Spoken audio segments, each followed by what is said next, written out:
bem-vindos. Hoje vamos analisar a fundo uma iniciativa que está meio que redesenhando a relação do Ceará com um desafio histórico, né? A seca. Exato. Vamos falar sobre os planos de gestão proativa de seca. É uma mudança importante de mentalidade, de prática mesmo. O cenário, bom, a gente já conhece, Ceará, semiárido, aquela incerteza hídrica como regra, né? Sempre presente. E a FUNSEMI acabou de soltar o prognóstico para FEV abril 2025. Olha só, 45% de chance de ficar na média, 20% acima. O que seria bom? Seria ótimo, mas tem 35% de probabilidade de chuva abaixo da média. Historicamente, o que se fazia? Esperava a crise chegar para depois agir, né? Exatamente. Era a gestão da emergência.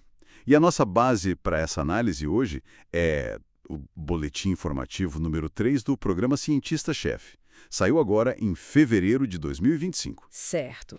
É um documento que detalha bem essa virada de chave na gestão hídrica cearense. Então, o nosso objetivo aqui hoje é explorar como o Ceará está tentando sair dessa postura defensiva, né, da gestão só na emergência, Isso. para adotar um planejamento que antecipa os problemas. E o que eu acho fundamental, que envolve quem vive a realidade da seca ali no dia a dia. Ok, então vamos mergulhar nisso. Primeiro, acho que é crucial entender que a seca no Ceará não é só falta de chuva, né? De jeito nenhum. É um fenômeno muito mais complexo. Tem implicações sociais, econômicas, políticas e, claro, hidrológicas, meteorológicas. Aquela resposta tradicional, focada só em remediar na crise, ela simplesmente não dava mais conta, né? Não dava. E aí entra a grande mudança conceitual, a tal da virada de chave. Sair da gestão de crise para a gestão de risco. Gestão de risco. O que isso significa na prática? Significa aceitar a seca não como um evento, assim, extraordinário, sabe? Mas como parte do ciclo climático da região. E se preparar para ela. Entendi. Os planos de gestão proativa de seca são a ferramenta para isso. A professora Daniele Costa, lá da UVA, resumiu muito bem isso. Ela disse: a importância dos planos está exatamente em romper com a perspectiva da seca como um fenômeno excepcional. Romper com o excepcional. Exato. Ela continua. Já temos mais de 100 anos de políticas de seca, mas elas tiveram predominantemente um caráter reativo. O foco agora é planejar antes que a torneira comece de fato a secar. Faz todo sentido. E quem está por trás dessa transformação toda? De onde veio o impulso? Bom, o impulso inicial veio do programa Cientista-Chefe, Recursos Hídricos. É uma iniciativa conjunta da FUNCAP, né, a Fundação Cearense de Desenvolvimento Científico e Tecnológico, Sim. e da Secretaria dos Recursos Hídricos do Estado, a SRH. Certo. Uma iniciativa do governo e da ciência. Isso. Mas um programa assim não funciona isolado, claro. O que realmente chama a atenção é a rede de colaboração que foi construída. É impressionante. Que rede é essa? Olha, temos a COGERG, que é a Companhia de Gestão dos Recursos Hídricos, quem opera a infraestrutura no dia a dia. Uhum. Aponta. A ponta operacional. Aí tem a UFC, a Universidade Federal de Ceará, trazendo a pesquisa, a base científica. A FUNSEMI, que é fundamental, né? Monitorando o clima, níveis de água, dando os dados para as decisões. Essencial. E talvez o mais importante, os comitês de bacia hidrográfica, os CBHs e as comissões gestoras, as CGs. Ah, os espaços de participação. Exatamente. São os fóruns onde os diferentes usuários da água, agricultores, indústrias, abastecimento humano e a sociedade civil se encontram, debatem, participam das decisões sobre a água na sua região. É essa articulação, sabe? Ciência, gestão pública e participação social. Isso que dá força para a iniciativa. Entendido. Mas aí, como esses planos funcionam na prática mesmo? Como eles viram ações concretas? A ideia central é estabelecer diferentes níveis de alerta, baseados na disponibilidade de água. Ah, tipo um semáforo? Isso, tipo um semáforo, perfeito. Um estado de normalidade, aí vem um alerta, depois uma seca e, por fim, uma seca severa. Ok. E para cada um desses níveis, o plano já define gatilhos claros. Por exemplo, quando um reservatório atinge um certo percentual, Um limite. um limite, e aí já diz quais ações devem ser tomadas, tanto pelos órgãos gestores quanto pelos próprios usuários da água. E esses planos são iguais para todo o estado ou eles se adaptam a cada lugar? Aí está um ponto-chave: a adaptação. Eles são desenvolvidos em múltiplas escalas. Tem planos mais gerais, para as grandes regiões hidrográficas. Visão macro? Isso. Mas também tem planos específicos para o que eles chamam de hidrossistemas, que a gente pode entender como conjuntos menores, sabe? Reservatórios, rios, canais que funcionam conectados, uma unidade de gestão mais local. Mais perto da realidade de cada bacia. Exato. E tem planos até para vales perenizados, aqueles trechos de rio que conseguem manter a água o ano todo, geralmente por causa de alguma barragem ou manejo específico. São vitais para as comunidades. Entendi. Essa granularidade parece importante. Fundamental. Permite que o plano responda às necessidades e características únicas de cada lugarzinho. E a construção desses planos? É algo que vem pronto de cima para baixo? Não, muito pelo contrário, o processo é descrito como sendo a muitas mãos. Iterativo, sabe, vai e volta, e profundamente interdisciplinar. Como assim? Você tem engenheiros, sociólogos, meteorologistas, agrônomos, todo mundo trabalhando junto com os técnicos da COGER e, crucialmente, com os membros dos comitês de bacia e das comissões gestoras locais. A comunidade envolvida desde o início. Desde o início. O processo normalmente tem 3 fases, né?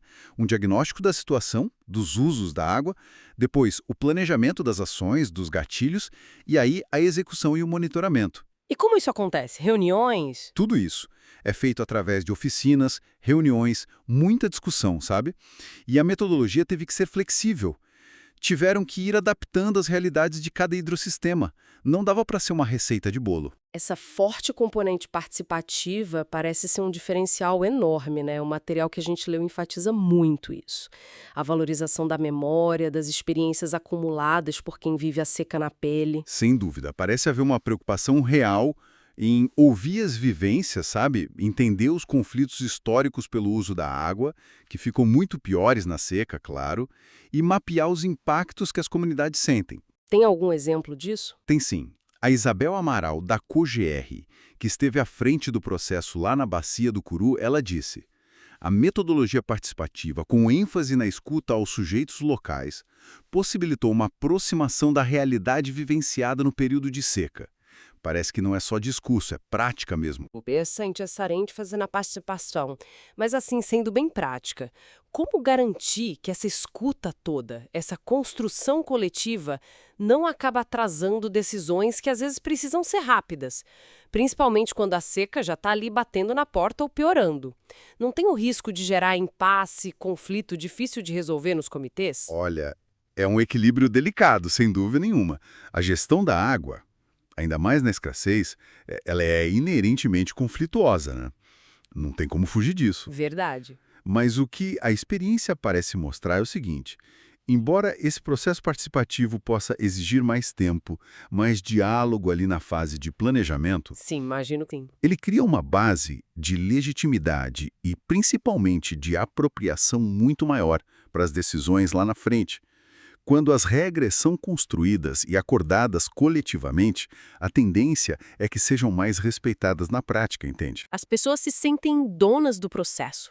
Exatamente. Como aponta o professor Alan Michel Barros Alexandre, lá da UFC, isso gera um sentimento de pertencimento e responsabilidade. As pessoas não são só informadas sobre o plano, elas sentem que o plano é delas também. Faz sentido. E isso fortalece o acompanhamento, a fiscalização local. O Ed Carlos Hulin, da COGER, reforça essa ideia de integrar a participação social e o diálogo entre universidades, órgãos públicos e a população na elaboração de políticas públicas proativas. Os comitês e comissões viram o espaço para isso. Justamente, são os espaços para mediar esses conflitos inevitáveis e buscar consensos. É um investimento no longo prazo, sabe? Que pode evitar crises de gestão e conflitos bem maiores lá na frente. Entendi a lógica. E para tornar essa discussão toda, que é bem técnica, né? Níveis de reservatório, regras de uso, para tornar isso mais acessível, até divertido, eles criaram algo bem diferente. E olha, aqui tem um ponto bem bacana. Ah, sim? Uma ferramenta chamada Seca em Jogo. Me conta disso. Sim, o Seca em Jogo. É uma sacada genial, né? É literalmente um jogo de tabuleiro. Um jogo de tabuleiro, sério? Uma ferramenta lúdica, desenvolvida em conjunto pela FUNSEMI, cientista-chefe, FUNCAP, COGERD, UFC, todo mundo junto. Que legal! E qual o objetivo? O objetivo é justamente esse: traduzir os conceitos complexos do plano de gestão, os níveis de alerta, as ações, as consequências de não seguir as regras, para uma linguagem que todo mundo possa entender e experimentar ali na hora. O Daniel Cid, da FUNSEMI, descreve como inovador à medida que ele traz os conceitos do planejamento de seca de forma lúdica. Fantástico! E funcionou? O pessoal engajou? Deu certo na prática? Olha, parece que sim e muito. O jogo foi até indicado ao Prêmio ANA 2023, que é um reconhecimento super importante na área de recursos hídricos. Uau! E o João Derron, também da FUNSEMI, relatou a experiência da primeira aplicação, que foi lá no hidrossistema fogareiro Quixeramobim. Ele contou que no começo tinha uma certa desconfiança, normal. Imagino. Um jogo para falar de seca. Pois é. Mas quando os agricultores, os representantes do abastecimento, enfim, os diferentes usuários se viram ali representados no tabuleiro, tendo que tomar decisões e vendo as consequências na hora, Ah, a coisa mudou. o envolvimento foi total. Ele observou que o jogo não só ajudou a fixar os conceitos do plano, mas também, olha que interessante, aumentou a empatia entre os diferentes grupos. Empatia. Como assim? É porque um passou a entender melhor as dificuldades do outro ali no jogo, sabe? As restrições, as necessidades. Se a gente conecta isso ao quadro geral, o jogo funciona como uma ponte muito eficaz entre o conhecimento técnico dos planos e a vivência prática da comunidade. Que sacada incrível mesmo! E essa abordagem toda, os planos, o jogo, isso saiu do papel. Temos exemplos concretos de planos já em funcionamento? Sim, sim. A iniciativa avançou bem para a implementação. Na primeira etapa, foram 6 planos pioneiros que foram elaborados e depois aprovados nos seus respectivos comitês de bacia. 6 já aprovados? Isso, e cada um deles reflete bem a diversidade de situações que a gente tem no Ceará. Não é tudo igual. Consegue dar uns exemplos para a gente sentir essa variedade? Claro. Por exemplo, o plano do hidrossistema Patu.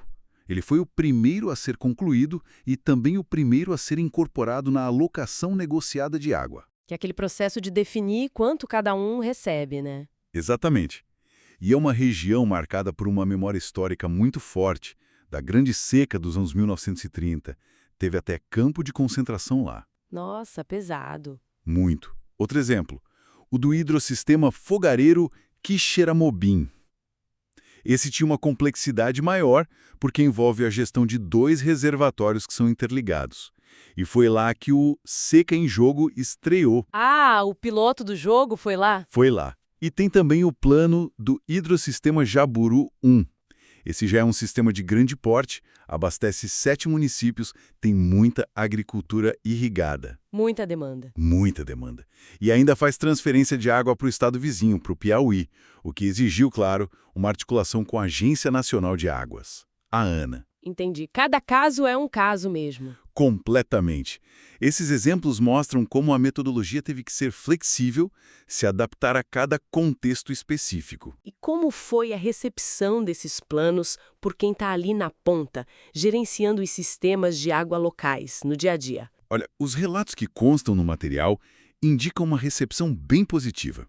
Tem um depoimento muito bom do Ronilson Rodrigues, que é diretor-presidente do SAAE, o Serviço de Água e Esgoto lá de Quixeramobim. O que ele disse? Ele foi bem direto. O plano nos dá condições favoráveis. Diz em que tempo a gente está dentro da normalidade. Nos permite horizontes. Nos garante um equilíbrio.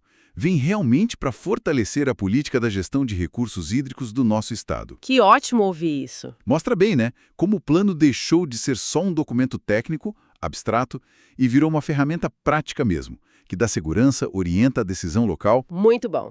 E o projeto parou nesses 6 planos iniciais ou continuou, evoluiu? Continuou e evoluiu sim. A partir de 2024, teve uma reorientação interessante.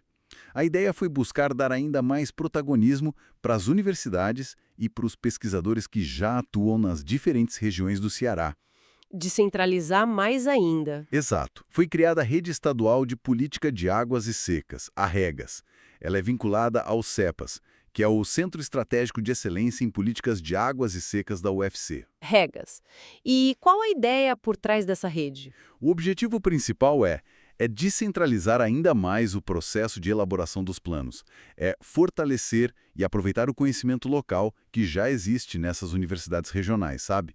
E difundir a metodologia participativa de forma mais capilar, mais espalhada. Levar para mais perto. Isso.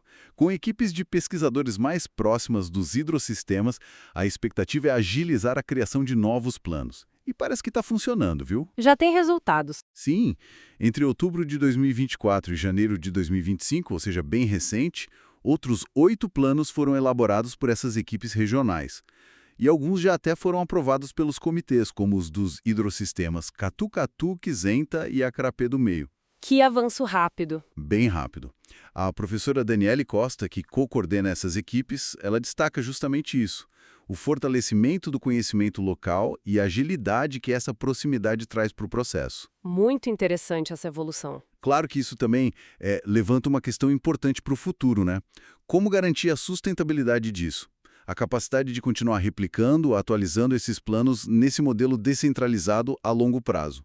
É um desafio de gestão de financiamento contínuo. Sem dúvida. A sustentabilidade é sempre o ponto crítico nesses projetos. Olhando para trás agora, para toda essa experiência, que grandes lições a gente pode tirar? O material de base aponta várias, é bem rico nisso. Uma delas que já falamos um pouco é a riqueza que vem da interdisciplinariedade. Juntar cabeças diferentes. Exato. Colocar engenheiros, sociólogos, geógrafos, comunicadores para trabalhar junto. Isso foi fundamental. Outra lição clara é a complementariedade. A visão mais operacional, prática dos gestores locais e da comunidade, ela precisa da visão mais estratégica, científica da academia. E vice-versa. Uma não funciona bem sem a outra. As duas se completam. Totalmente. E, de novo, a importância de traduzir o conhecimento técnico. Tornar ele acessível para todo mundo que está envolvido. O Luiz Barros, que atua lá na gerência da Serra da Ibiapaba, foi muito direto nisso. Ele afirmou que a interdisciplinariedade representa o futuro e completou: não se pode fazer nada sem os moradores. Bem enfático. É uma mensagem forte. E, para além da gestão da água em si, quais os impactos mais amplos que a gente pode enxergar nessa abordagem? Os impactos transbordam a gestão hídrica, com certeza. Esses planos, ao promoverem um uso mais racional, mais planejado da água, eles se tornam ferramentas importantes para a adaptação às mudanças climáticas, né? Claro, o cenário maior. Exato. E para construir uma convivência mais resiliente com a seca, que a gente sabe que tende a ser mais frequente, mais intensa, tem também um ganho de formação, de capacitação para todo mundo que se envolve, técnicos, pesquisadores, as lideranças comunitárias. Com um aprendizado coletivo. Um aprendizado coletivo enorme. A Micaela Teixeira, da COGERG, ela fala das marcas e aprendizados que a experiência da seca deixa nas pessoas. E como esse processo de planejamento ajuda a lidar com isso de forma mais construtiva. E a Isabel Amaral, de novo, vê nos planos um potencial enorme para ampliar o debate sobre mudanças climáticas lá na ponta, a nível local. Levar a discussão para onde ela acontece. E reforçar o protagonismo das comunidades na busca por soluções, mesmo em cenários de escassez. Isso é muito poderoso. Então, o que tudo isso significa no final das contas? Significa que o Ceará está construindo passo a passo, com idas e vindas, claro, um caminho para aumentar sua resiliência hídrica e social. Não é uma solução mágica para a seca, óbvio que não existe. Não existe mágica. Mas é uma forma mais inteligente, mais participativa e principalmente mais proativa de lidar com ela. Excelente. Então, recapitulando os pontos centrais que a gente viu. Uma mudança fundamental na abordagem da seca no Ceará. Saindo daquela reação apressada. Da correria. Para um planejamento antecipado, estratégico. Vimos o valor da ciência trabalhando junto com a gestão e, talvez o mais importante, com a participação ativa da sociedade. Fundamental. Vimos inovações bem criativas, como o SEC em jogo, tornando conceitos que são complexos em algo acessível. Lúdico até. Lúdico. E, acima de tudo, a gente viu a força que emerge quando a comunidade local é chamada para ser protagonista para gerir os seus próprios recursos. Exato. E para a gente fechar, deixar talvez uma reflexão final, uma provocação, né? A experiência do Ceará é riquíssima, inspiradora, mas ela também é muito específica, ligada à realidade institucional, social de lá. Sim, cada lugar tem sua história. Exato. Considerando isso, como será que outras regiões, seja aqui no Brasil ou em outras partes do mundo, que enfrentam desafios hídricos parecidos, poderiam não só tentar replicar, mas talvez adaptar, evoluir essas estratégias participativas, proativas, para os seus próprios contextos socioambientais? Uma pergunta importante. Quais seriam as barreiras, culturais, institucionais, econômicas, que precisariam ser superadas? E, por outro lado, quais seriam os facilitadores, os pontos fortes que poderiam ser alavancados para que esse tal protagonismo comunitário na gestão de um recurso tão vital como a água pudesse, de fato, se consolidar? E, mais importante, se sustentar a longo prazo. Questões cruciais, sem dúvida nenhuma. E com elas a gente encerra esta análise aprofundada de hoje.